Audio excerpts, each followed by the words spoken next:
So the recording is on. Welcome everyone to SQL Friday. I was going to say SQL Saturday because we talked about it just before. But welcome to SQL Friday. It's Friday. This is number 38 and our star today is Asgeir Gunnarsson, who is not on Iceland but in Denmark nowadays. He's going to talk about Power BI and governance around Power BI. So data and process government and more, which I think is a very overlooked topic. So I really look forward to learning a lot for my possible future Power BI projects. The stage is all yours, Asgeir. Welcome. Thank you. Thank you. I'm gonna share my screen here and then I get started. So, can you see my screen now? I see your screen, yes, or at least the presentation. Yes, thank you. That was what I wanted. So, welcome everyone to this session on Power BI governance, or as I say, I like to call it reeling the Power BI Wild West.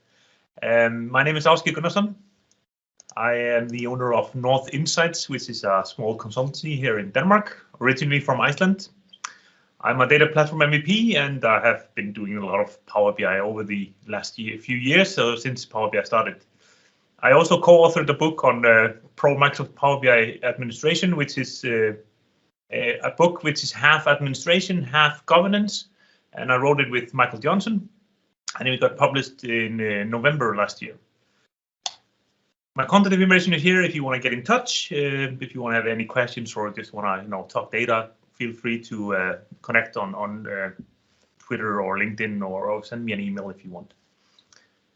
So, first of all, why am I talking about governance for Power BI? What is that? Why is that topic important? And why did I think about doing something on that?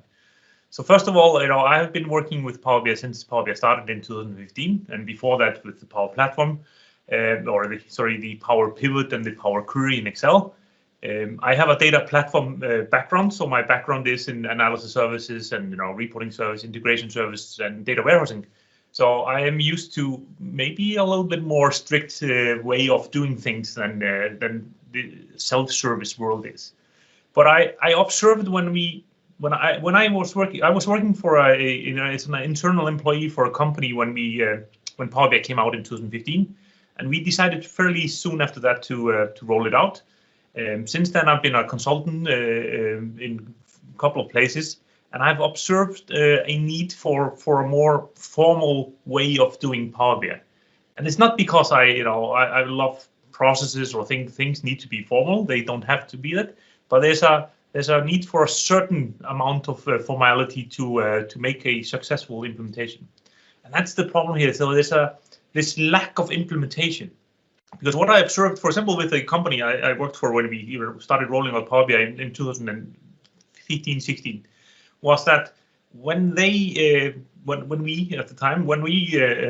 rolled out things like a new version of ERP system or a CRM system or something like that, it was very well implemented. So there was a plan for how you roll it out. There was a training plan for the users. And there's all the way that you're gonna implement it was very well thought out because there was a need for nothing could really fail. It was really important for the processes. Now BI and Power BI in particular are not that as important for the core process of the company.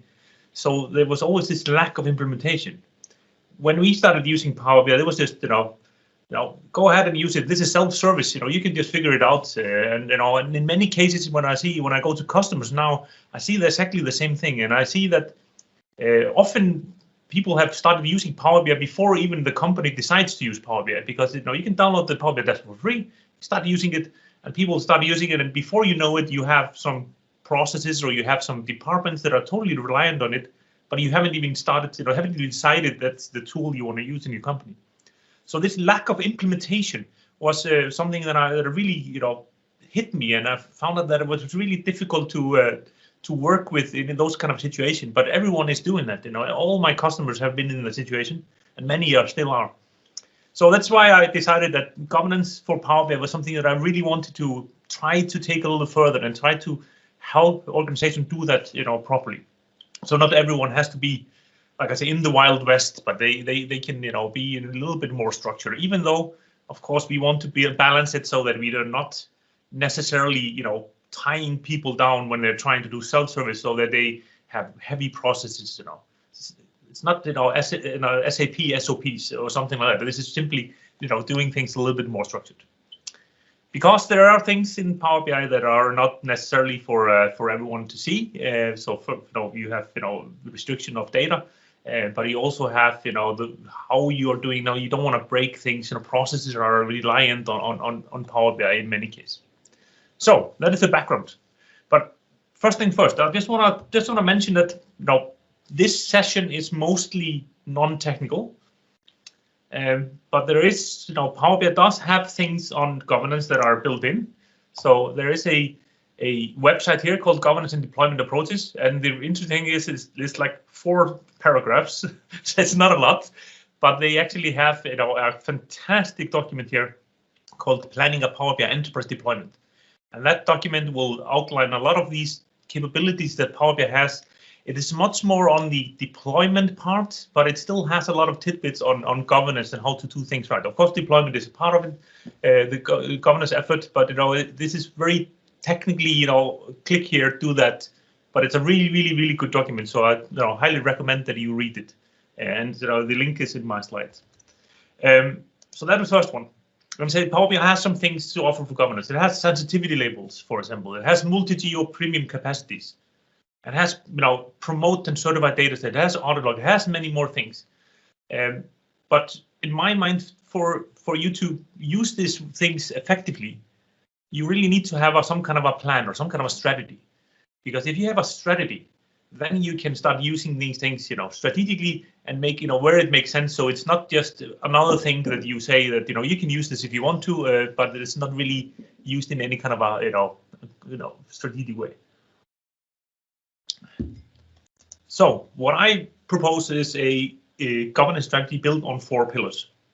We have a processes, which are basically the backbone of the strategy, saying to people how they should do things.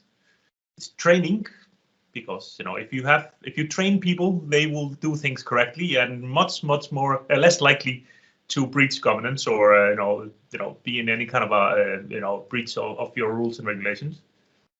You're going to need to do monitoring, and the monitoring is basically the only part of this is a technical part, because you need to you know, with IT you need to get, you know, the data out and you need to form it and you need to present it, because that's, you know, what you want to do with monitoring. And then we have roles, and I will come into it a little bit later on with roles, but, you know, in my mind, you know, this is something that almost nobody does, but it's really important because we have a lot of people when they're working with Power BI, they are, you know, either accidental admin or they're basically doing multiple roles without, you know, knowing it and without recognition. So now I'm going to dive into each one of these 3, and I'm going to talk a little bit about them, and then we're going to, you know, I'm going to show you a few things, and then, you know, if you have questions, you know, fire them away, and otherwise we can have a discussion afterwards. So first of all, is processes. And as I said, processes are the backbone of the governance strategy. And, you know, I know many people think, oh, processes, that's, you know, that's so boring. You know, it's not something to do with, you know, self-service BI. That should be something to do with, you know, ERP systems or anything like that. But I think when you're doing self-service, and when you're doing, even though, you know, if you have self-service or if you have, you know, BI developers, processes are still important. And if a process has a bad name in your organization, call it best practice documents, call it, you know, instructions, call it whatever you want. But, you know, it is basically a description of how you should do things. And there are quite a few things that it is good to know how to do. And in my experience, business developers are really happy when they get some, you know, some guidance on how to do things, because many of them are just like feeling their feet within Power BI. They're just trying things out, or they're just doing the best they can. But they are not BI developers, and so they are not always sure of how to do things. So having some documentation to help them out is actually normally very well received. And again, so you can call them something else in process. That's fine.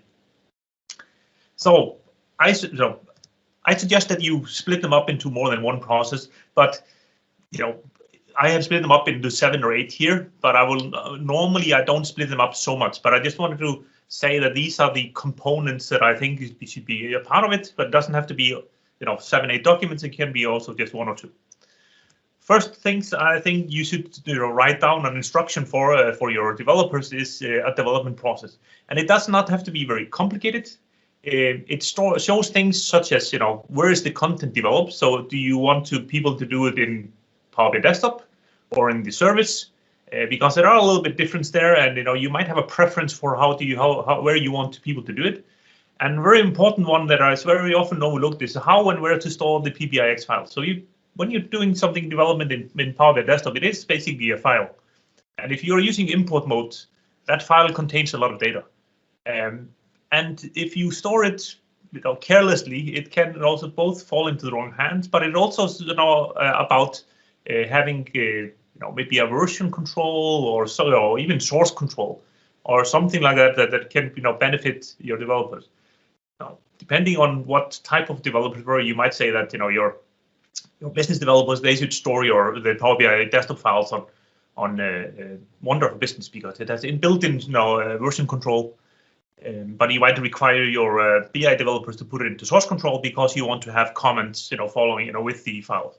OneDrive doesn't have commenting built in. You need to put if you put it on SharePoint, you can get the same thing. But for many business developers, adding comments is a overburden. But having this version control can be very, very beneficial. You also might ask them to split the report and datasets, which is a best practice today. But it's a lot of business developers, they have no idea what that is. So having a description of the of how to do it and what the concept is, that can really help them understand then why they should be doing it. Branding information, because when you have an organization of a certain size, you want maybe to have all your reports look very similar. You have a JSON file with the color scheme that the company has. Where is it? Just include those information in that file so people will know, where it is and how to get it. And all the support material you have will be, in that file. And it's just going to be shared with all developers, and they can then find out how to do things correctly.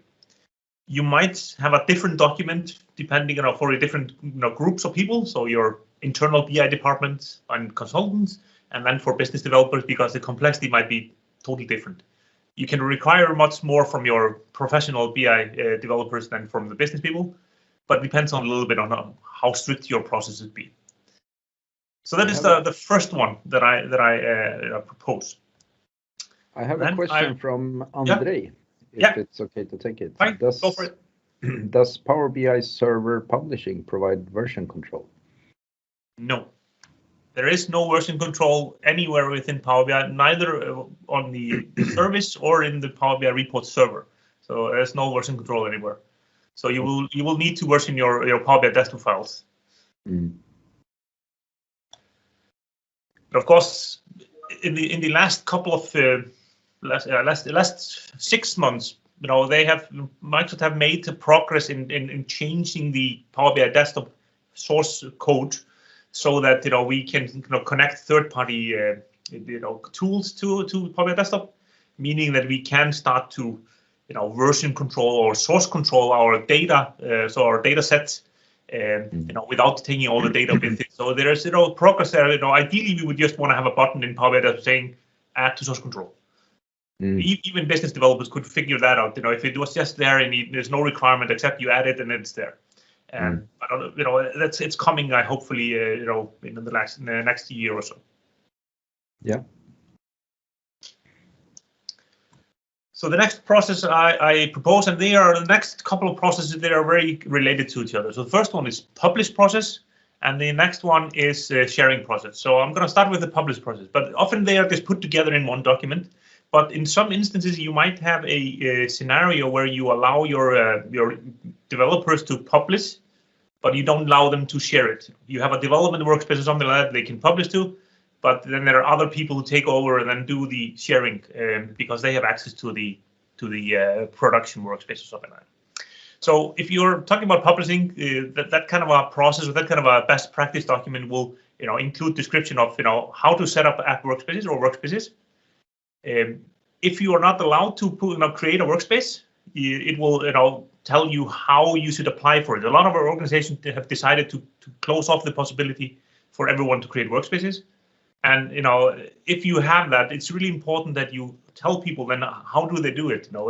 They shouldn't have to try to figure out where do I apply for a workspace. It should just be very easy to figure out. And if you want, you can of course automate all that process. But for the developer, it's important to know how to do it. And then of course how to and when to publish reports and data sets. So it will have a description of do you require them to have multiple workspaces for like development, test and production, or do you require them to only require them to have one workspace, but the production is the app that you put on top of the workspace. So it will describe all these different scenarios and when you should use what. And then how do you publish? Do you just press the button in Power BI Desktop, or do you have any kind of automated process that will do the deployment? And how do they then trigger that? What do they need to do to set that in motion? And again, depending on if you have BI professional or business people, it might be a little bit. The main content is the same, but you might have different parts on the automation part, especially because very often you will have automated deployments for a BI professional, but very seldomly you will have that for business people because they normally don't have a multi environment setup. Although it's nothing to stop them from it, but it's normally not that way. Sharing processes, when you have published it to PowerBI.com or to Power BI repo server, what then? And if you allow your users to actually share themselves, you will have a best practice or a process where it will tell them, what is the best practice for that? Because there's multiple ways you can actually share things in Power BI. You can go on a report and you can share it directly. You can give people access to the workspace. You can, subscribe to the report so it sends them an email, or you can, do it as an app. And you will describe in this type of document. You normally would describe these different methods and when are they acceptable. So many people don't know this. They will, give people access to a workspace, not realizing that then the people who access to a workspace can change and delete and do whatever they want. So this is something that we really need to educate our business users on, because that's the way most of them do. And I know the terminology from Microsoft, to have something called an app is a pretty bad terminology, because app people rarely think of mobiles and stuff like that. Well, it's basically just, now I'm gonna simplify it a lot. It's basically a read-only version of the workspace with some added benefits, of course, and it is the best practice to use apps, but it's not always that people know of them and they know how they work. And this will also, of course, reference your security process, because it will tell, the security process will describe, do you use individual people, or do you use Active Directory security groups or Office 365 groups, or how do you give access to people?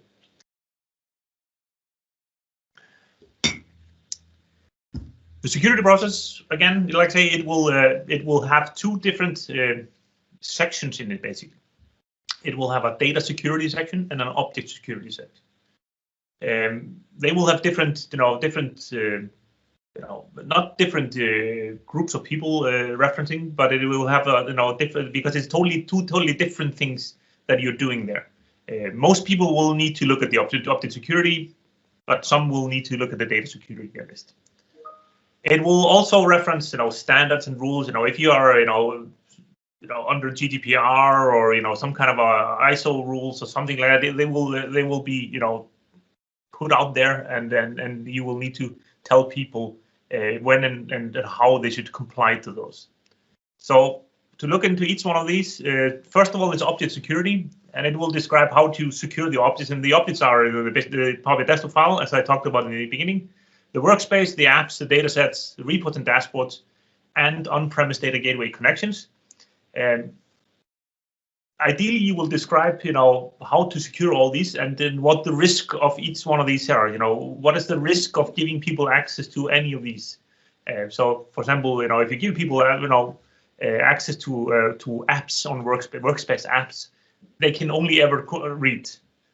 But there is a button, there's a check mark there. If you have that checked, then all of a sudden they have a build permission, and they have a reshare permission. So all these different things that you will describe to them, what are the consequences of giving people access to different things here, and how do you do it as well, of course. So when do you need to do it? How do you do it? And what are the consequences? What can happen if you give people access? And then it will, of course, describe, if you want to use 80 groups, and if you want to use 80 groups, then there's a lot of information. A lot of organizations like to do. How to get them? That is what I often see in projects that I work for customers. Is that they decide to use after that group, but nobody knows how to go on about and getting them. So we need to call a friend, which is not the right way around. You just have a process for that, and most organizations have a process for it. Just tell people how to do it. And then you have data security process, which handles more about the data within the data set. So it will talk about different data sources which you can actually use the data sources security. So there are a few data sources within Power BI that you can leverage the actual data source security. Analysis services in live connection, SAP HANA and SAP BW if you go live on those as well. SQL Server if you have direct query using SSO. So there are a few of them where you can actually use the data sources, data security. And if not, how do you do role and security within Power BI? So it will tell you when should you think about securing your data, and that will be a description of that, according reference to all these different things that you need to comply to. And then, how to implement any kind of a data security, depending on what kind of data source you're working on top of. And of course, it will, because role of security within Power BI is a very Power BI-ish thing. It will also describe, at least basically how to do it, or a reference and other material which will tell people how to do it properly, so that people don't do it wrong and think they have secured something without it. And specifically here, which is my experience, is that you want to describe very well how people test it, both in Power BI Desktop and in the service, because that's how I often see people that they don't know how to test it. They implement it, and then they involve a lot of people, give a lot of people access to test it, while they can actually test it themselves before giving anyone access. Then I have a naming standard process, and this is maybe not a process. This is probably just a document. So it basically what I also observe when I go out to customers and when I've looked and talked to other people is that naming standards are far between within Power BI environments. You will thank yourself a lot if you can implement a naming standard, because the problem with it is that as your workspaces and your objects grow and grow and grow, you will have hundreds and maybe thousands of different objects that are called everything. And especially if you have want people to do multiple environments, that means multiple workspaces. And if you don't have any kind of a guidance on how to name them, it's going to be all over the place. It's going to be dev workspace name or workspace name dev, or all these different things which will clutter things all over. And this is maybe not a big deal for each one person, because most people only have access to maybe 5 to 10 workspaces. So some people, of course, have access to more than that. And when they look within each workspace, it's pretty nice and simple. But if you have any kind of overview, and when you start doing any kind of monitoring, you start getting the data out to do any kind of reporting on it, it's a complete mess if it's just whatever you want.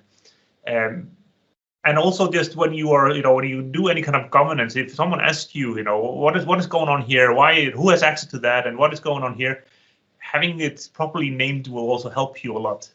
This is probably one of the most hard thing to come up with and to implement, but it's a great thing to have if you can get it.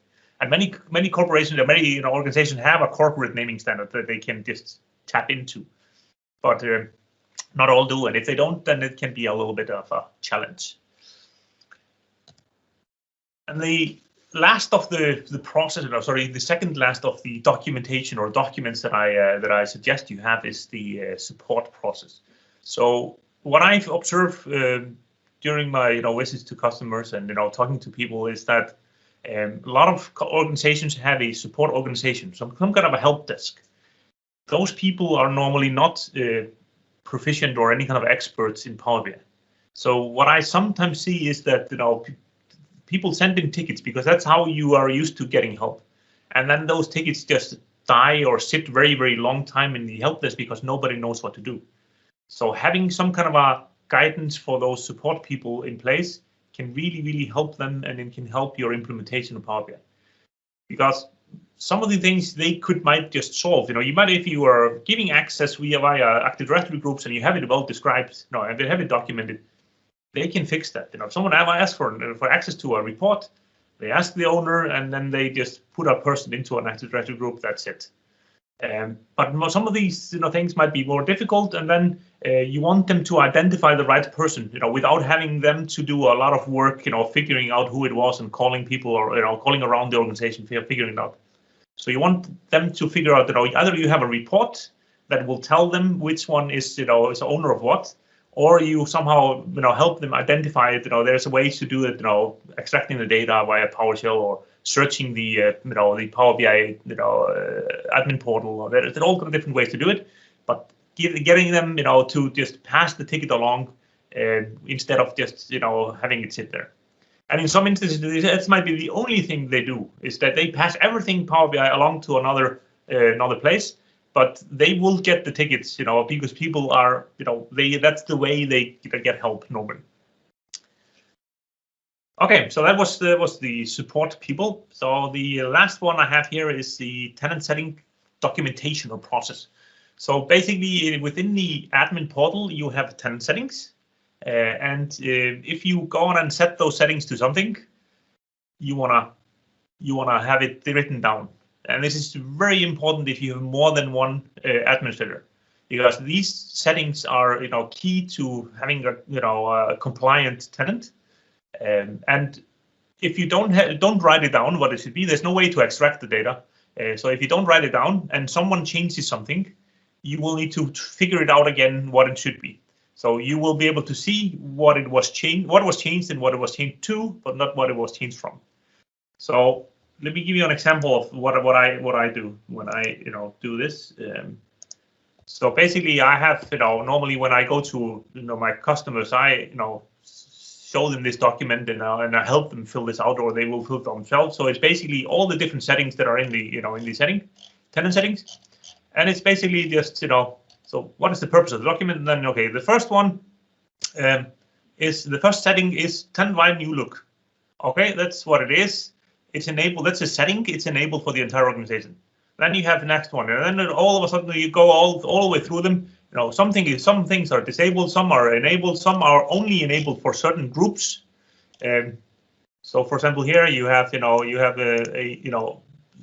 one setting that is enabled, but it's only enabled for a certain group of users. So go through all of them. There are something like 40 today. It's not a lot. Write them down, and when you've done it once, it's pretty easy to then update it. And then if you decide to do a change on any of these, do it properly. Go in and change the documentation, change the setting, and then you're up. Note that there's one thing you need to be aware of when you're working with the tenant settings in general. So I'm going to log in here to Power BI as an admin. So the problem with this is because these settings here are you cannot get them out. There's no way to fish it out. These things change, and there's nothing that will tell you that they change, except that if you look at the blog from the Power BI team, you might see that they change. So when Power BI adds a new feature to Power BI, they might have a new setting, and that will come in here. They for maybe 2-3 months ago, they decided to take the export and sharing settings and split it out to much more granular level, which was fantastic. But there was no warning to the administrator. It just happened, and that means that you need to go in here and you need to change settings because things might be enabled that you want disabled, or they might be disabled that you want enabled. So the default setting for Microsoft is just whatever the default setting is. So make sure you not only not only you write this down, but you also make sure you monitor it, figure out what it is. Sorry, so back to my slide. So I say write it down and keep it updated. Even though it's a little bit of work, it's for an administrator, it's like 40 settings. It shouldn't be too much. It will take you a couple of hours the first time. After that, it's just going to be an easy ride. Okay, so that was the process part, or the best practice part, or the documentation, whatever you want to call them. And that was the first pillar. The second pillar is training. I do a lot of Power BI training, and what I also observe is that people are very selective who they train, and I think that's a mistake. I know that you cannot train everyone in person, but you should probably have material for everyone. So what I say is that training, of course, is very important, and you should be thinking of training from the two different angles.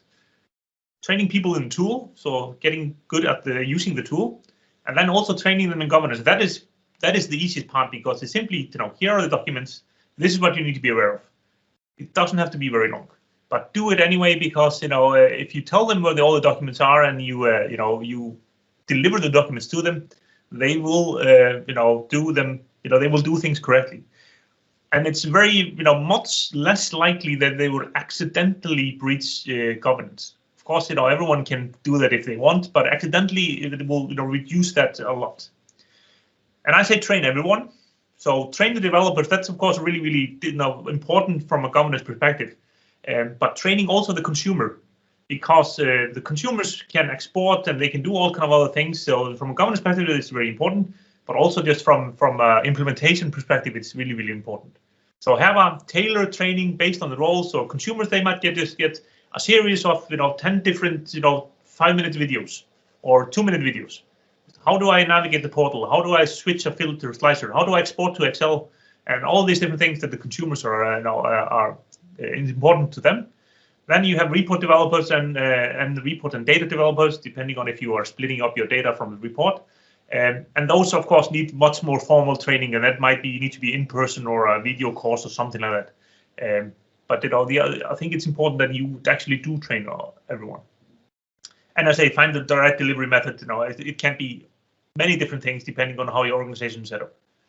And one of the things you can do, which I have been doing lately, which I really, really like, and I think it's something that adds value, is that you can automate a lot of these things. So not automate the training itself, but automating the delivery of the or the offering or the delivery of the documentation. So when you notice via the Power BI audit log, when you notice that someone has created their first report, you can send them the governance documentation. Say, look here are all the documentation. Go on and read it. Because I see you are now a developer. Or when they get a license, you can do the same thing there before they develop something. You can do the same thing for someone consumes something. You consume something in Power BI. Here are the 10 videos for how to navigate the portal and all those things. Just go and take a look, because we want to be compliant. And I'm not saying that these things need to be something it's an LMS system that you need to sign off before when you're done and all. It doesn't have to be like that necessarily. You can do that, but at least have the offering out there to them, so they don't need to figure things out for themselves. And they automate as much as you can, because that's the best thing you can do. Okay, so that was what I wanted to say on the training. That was the second pillar. I have a question around that, or Pranam has a question. Yeah. How do we go about refreshing training on the new features that get released by Microsoft almost every month?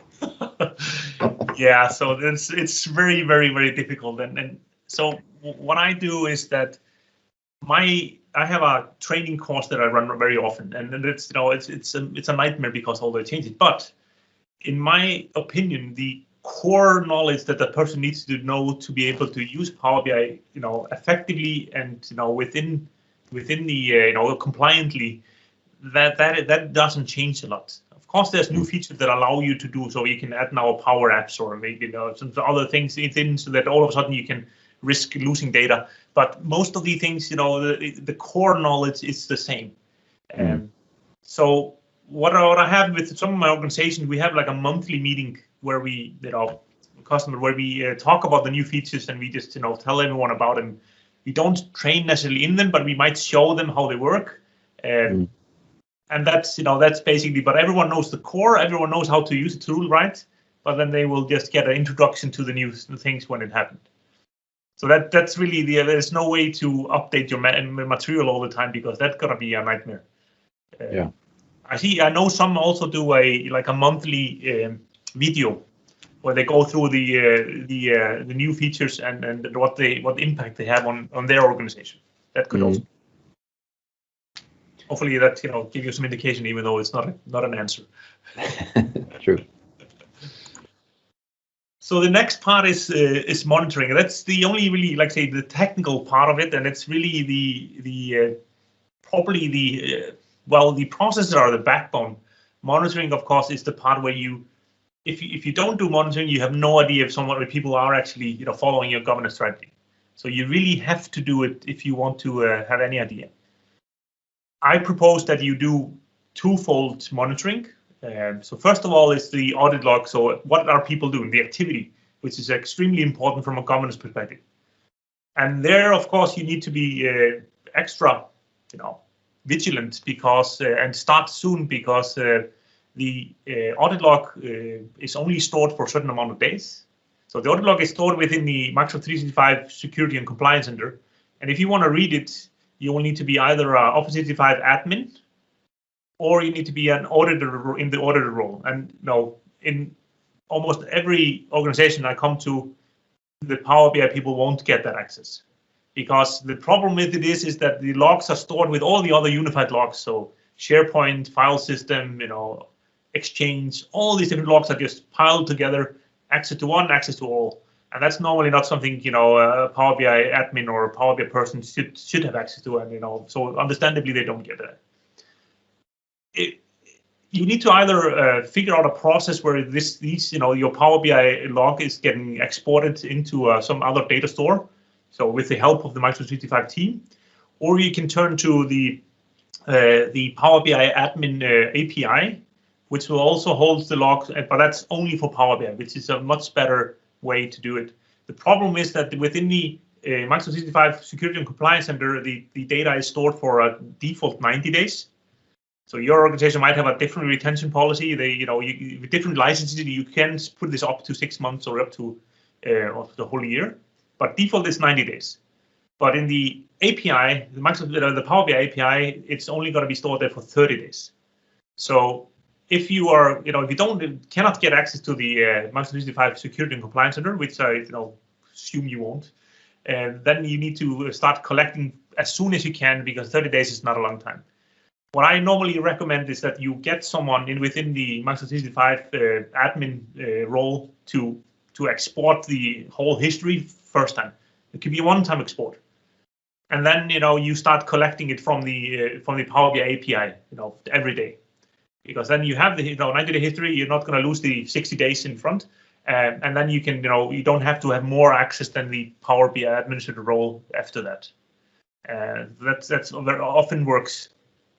I also have customers that do it differently. They simply, the Microsoft 365 team owns the export of the logs, and then it gets split up into different branches. So they collect all the logs for all these systems, and then they the Exchange team get the Exchange log, and the Power BI team gets the Power BI log, and then they just split it up after that, which I think is a really good idea. And I think it's of course it's not only Power BI. You need to store the log for more than 90 days, but you need to be careful with some of the data, because it might be sensitive. So you need to think about how you store it and be really careful with that. Although if you only have internal users, you shouldn't be too worried with Power BI, because it's you will see names and you will see IP addresses, and you will see what kind of a client they use, but that's really it.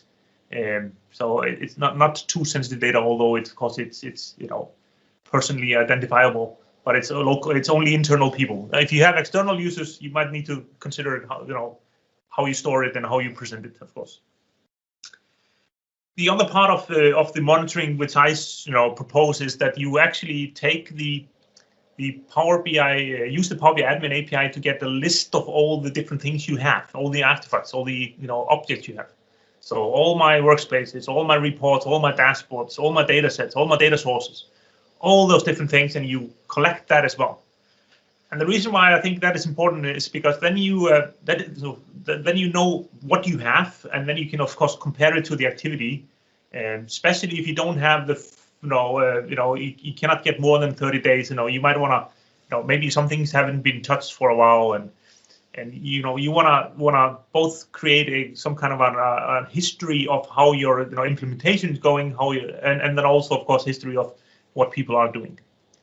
And one of the main reasons why I suggest that you create like an artifact inventory is that when a person has access to something in Power BI, so let's say a report, when a person has access to a report in Power BI, they can of course see it. If person has not been explicitly given access to the report, they cannot see it at all. They have no idea it exists, and this creates a lot of duplicate efforts in Power BI. And you remember some of you might remember the term Excel hell. It's very easy to create the Power BI hell as well. So if you don't create that artifact inventory, people will be creating the same thing over and over because they don't know the same thing exists.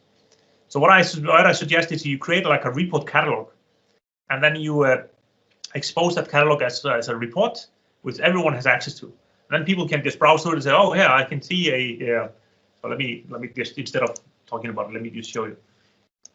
So it could be something like this here, where you have like here I have a report. It has a description, and then I have actually added some more metadata to it. So what I'm doing here in this case here is that when a report gets created, the report author gets an email saying, hey, please fill out these 4 lines here, 4 questions. What is the confidentiality? Who is the real owner of it, not necessarily the person who created it, and how do I apply for access? And then you can simply, expose it to people like this, and they say, okay, this is a really important, this is a report I'm interested in. I can just click on this link here, and then I can apply for access to this report, and then that way you increase the visibility. You both, it will help your implementation, of course, because you let people know what you have, but also will reduce duplicate effort. So this is something that I really encourage you to do. For the activity, it is really important that you capture all the activity. So be aware of that the activity will change over time. When you have things that are moving fast, like Power BI changes every month, there might be new activity that come in. So the data model behind it can be a little bit difficult, because you capture all the activities, then you put it into a database, and if you want to model it well, you might need to know what, also there's new columns and stuff like that. So you need to somehow be prepared that that something new might happen. And what I like to do is put up some kind of an alert if there's I would create a staging table, automatically, and if there's compare that to the columns in the real table. If there's new columns, let me know, and then I need to go and remodel things. For the activities, what I like to do is that I like to also expose that to at least the relevant people. Sometimes you might need to split this up into more, like there's confidential data and there's non-confidential data. But I like to actually show people what is going on, so it's very easy for anyone who's interested in the governance effort or in something to see what is happening in our tenant. So I have tried to split everything out, just so you have an understanding of what you can and what you cannot do. So of course you can get the activities. So what are people doing? There's a bunch of different activities to analyze by an external application. Let's analyze in Excel. Create dashboards, create data flow, read. This bunch of different activities that you can do, and all of those I try to expose all of them for at least for an internal team. And then you can split it up to who is creating something, who is viewing something, who is deleting, who is installing an app, who is publishing the web, really important. Who has updated admin settings, and we have the change. What did they change to? Remember I told you if someone updates something in the tenant settings, it goes into the audit log as this setting was changed to this, not what it was changed from. And then all these different things that are you can take a look at within the in the audit log, which are a bunch of different things, and it's really really good to. So both of course from a governance perspective, which is really important, but there's also a lot of information in there just to help you with your with your implementation and to understand what's going on in your environment. So I highly recommend that you take a look at that. So the last pillar of the governance strategy is roles, and this one is very much overlooked, and I think it's important that you give it a thought at least. So what I often see when I go to organizations is that for example, the Power BI administrator is normally just the best person in Power BI or the first person to use Power BI. It's just someone, and they're accidental admins. Nobody wants to own it, so they just take it. And there is also other kind of roles within Power BI, gateway administrator, and you might have a someone who in charge of the auditing, like what I'm showing here, what shown before. You might be a supporter, or whatever it is. If you don't have a defined role for them, if you don't have the hat on, these people are just gonna be doing that beside and on top of their normal job, and they're not gonna be doing it as well as they could. So putting the hat on people will acknowledge that they actually have a role. It's not a full-time role. It's maybe just 5% of the time or something, but at least it is maybe 5%. So acknowledge that it is 5%. And if you are in one of these roles, you should be really fighting for this to happen so that you can, you don't, maybe you get an allocation or at least you get acknowledgement that this is actually takes you a little bit of time. And I say it could be the same person has many roles. It could be only one, and like none of these. It could be in a large enough organization, but most of the situation, none of these is a full-time role, except maybe the data steward, which is maybe it's not a Power BI dedicated role, but it has impact on Power BI. So have a thought about that, and if you are in one of these roles, fight for it, and get an allocation, because otherwise you're gonna be doing this on top of your normal job, and no one has understanding. No one understands why it takes you a while and why it's impacting your day job.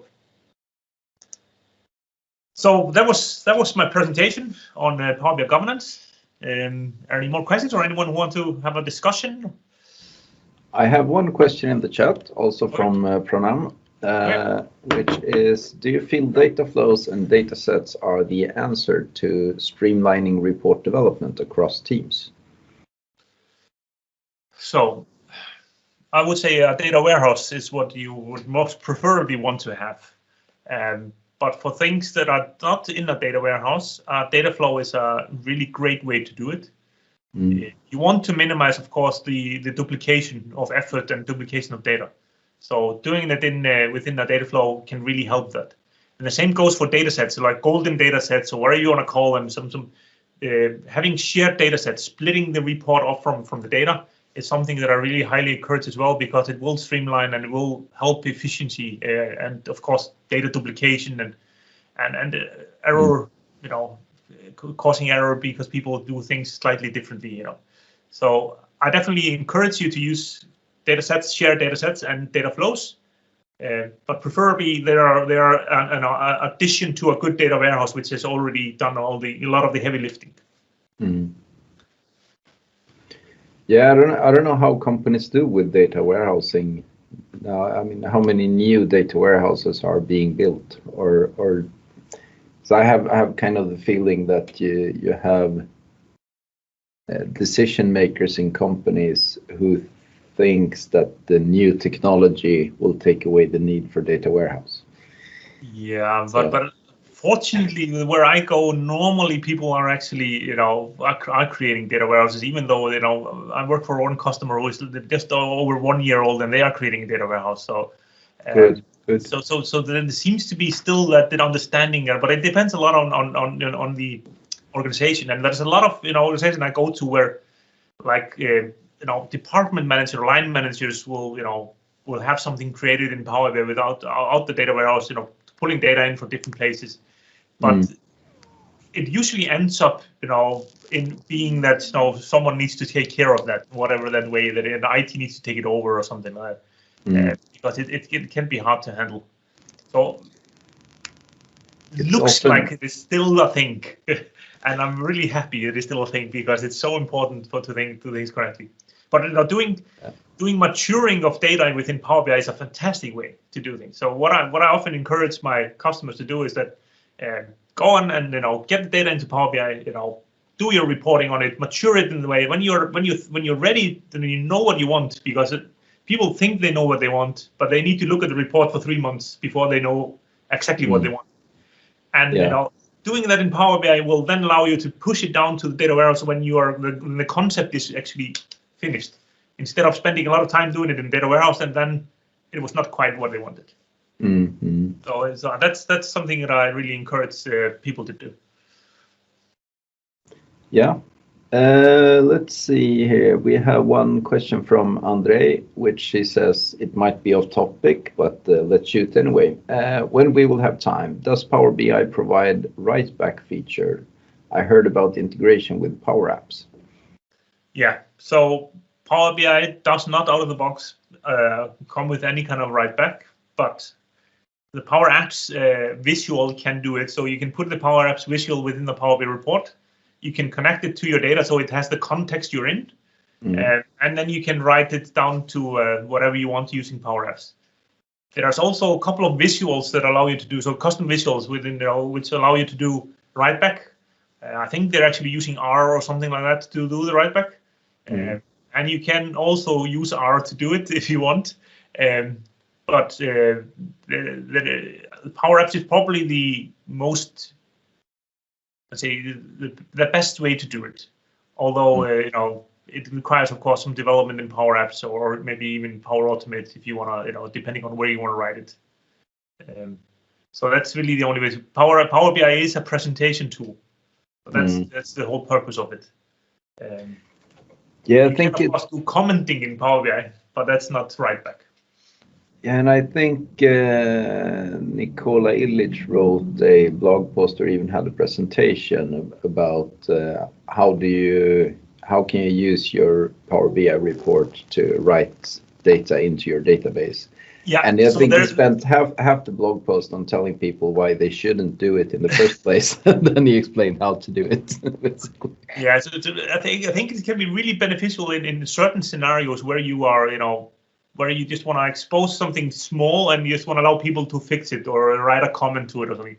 Having the report in direct query to your database, having the Power Apps, and you push the button in Power Apps, it will write to the database. The Power BI will read it at the same time. So it's going to be a very nice circle, but there are all kind of difficulties with direct query that's not very performant and all these different things. So it's good for very narrow scenarios where you just need to fix something or you need to comment or something, but it's not something you want to have in your larger reporting. But it's probably something that there's a lot of blog posts out on it, and people I'm sure someone has a session on it. Yeah. But I think it's safe to say that you should spend a lot of time thinking about why do you want to do this, and is it really the right place to do it? It may be, but the question needs to be asked. Yeah, so I've definitely always take the scenario and see can it be solved in any different ways, and if it can, then maybe it's better. But if it can't, then it can be the right place. You don't know, you don't necessarily want people to do a million different tools. Maybe you just want them always to be in Power BI, then it can be fine. Yeah. Cool. I'm going to run off to retrospective meetings now. Woo. Thank you for having me. It's been a pleasure. Thanks for coming. I hope we will meet in person soon. Okay. I don't think we will soon, but at least sometime this year might happen. Are you having plans on coming to Gothenburg again? Yes, it's one of my favorite. I always submit for it at least. So if it's gonna be, I will come. Yeah, I'll tell Michael to select your sessions so I can have a beer with you. Yes. No, but seriously, I hope we meet soon again, and it was really nice to have you here. It's an important topic that is often, it just happens. All of a sudden, we have a Power BI, infrastructure that we need to take care of, and no one knows how it happened. So. Yeah, it is so often that I see that. It's amazing. So I think the next presentation from you should be, okay, everything is a mess. Where do we start? Yeah, that could actually be a good topic. how to actually reel it in, not just what to do. Yeah, not know what to do before, but yeah. But thank you so much. I'm signing out. See you soon. Okay, bye-bye. Bye.